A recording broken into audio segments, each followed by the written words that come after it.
So this crazy beast is a Mandriola.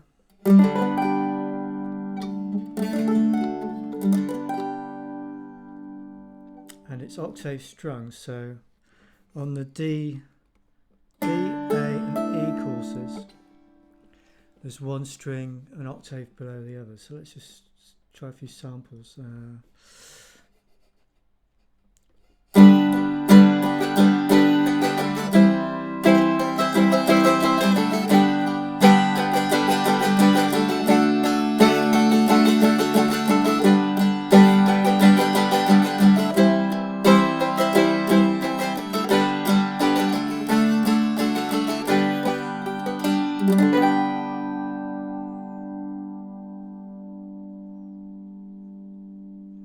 Obviously it's got that real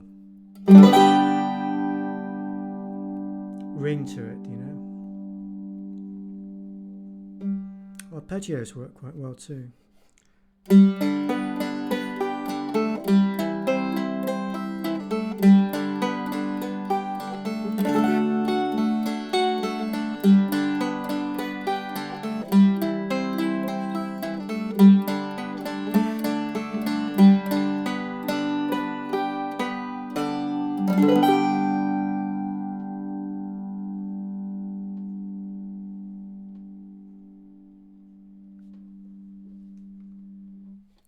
And tremolo is kind of it's kind of wild.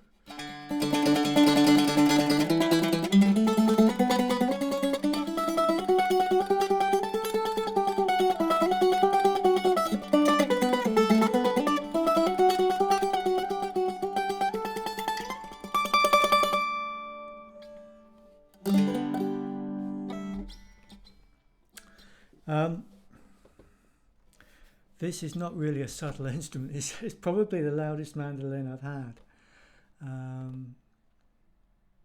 Certainly louder than anything I've worked on, including some vintage Gibsons.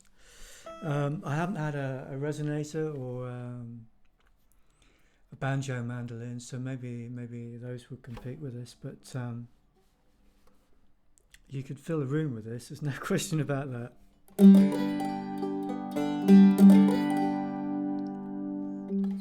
And the way this octave stringing works, I mean, there are two styles of mandriola. Okay, so you've got a straightforward one where all three strings in each course are the same, and it's your standard G, D, A, E mandolin tuning.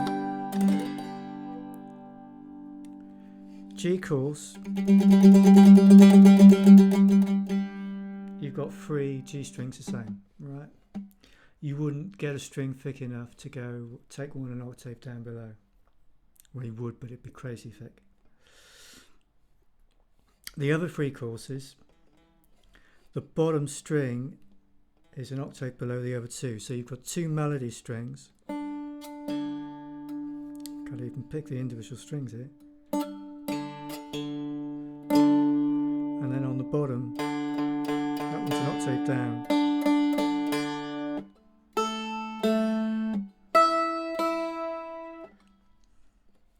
So I guess the idea is that if you're sufficiently clever, you could tremolo on just the melody strings and leave the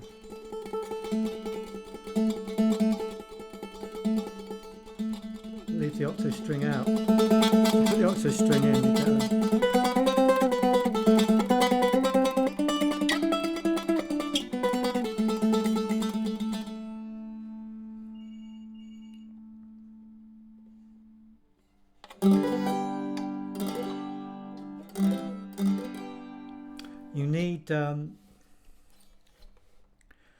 you need a good pick action when you're playing these things,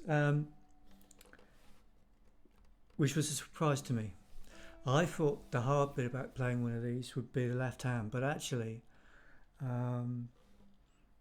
left hand is extremely comfortable. These are very light strings, but even so, it's kind of like having like a carpet of strings under your fingers or something, you know. It doesn't feel bad at all on the left hand, and I don't have any problems with my fingers fouling, you know, holding down all three strings and that, but fouling the adjacent chords or that kind of stuff. It's no worse than a mandolin, really. Right hand, you've got to be careful to push the pick all the way through, particularly on the upstrokes, because otherwise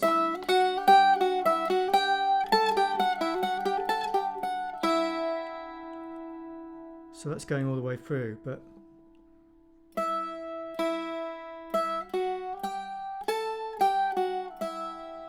if you don't get the pick all the way through all three strings and you're alternating up and down strokes, you're kind of constantly changing octaves, and it doesn't sound right at all. But you get used to it, you know?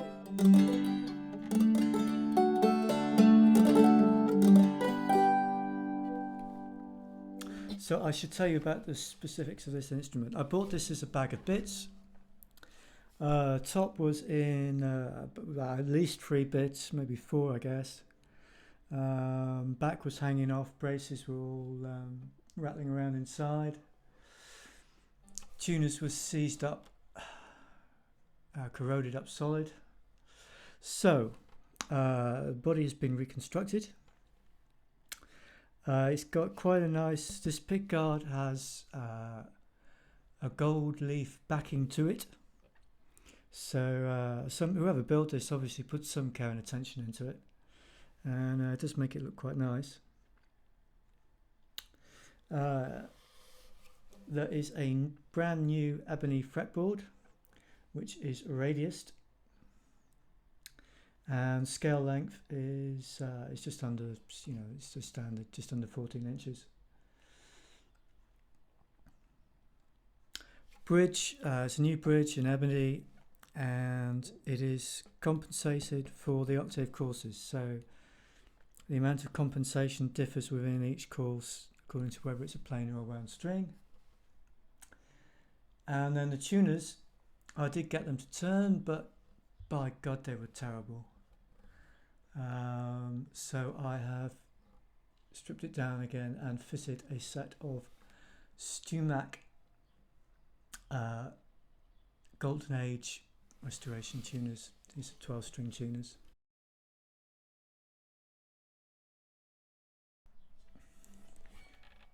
And as you would expect, those actually work extremely well. And I wouldn't say it makes it easy to tune because there are 12 strings, right? But it makes it as easy as a 12-string instrument is ever going to be to tune.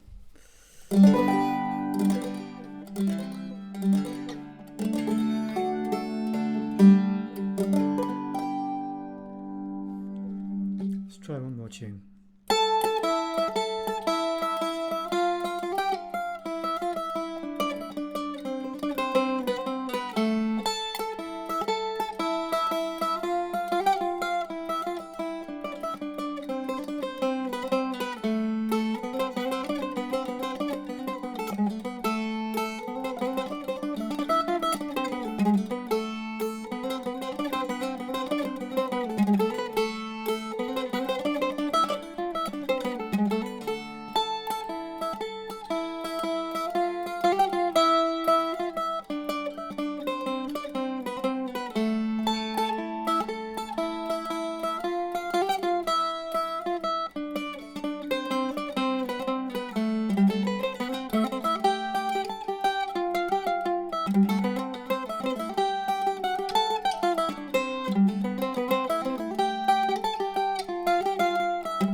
So there we go, one mandriola.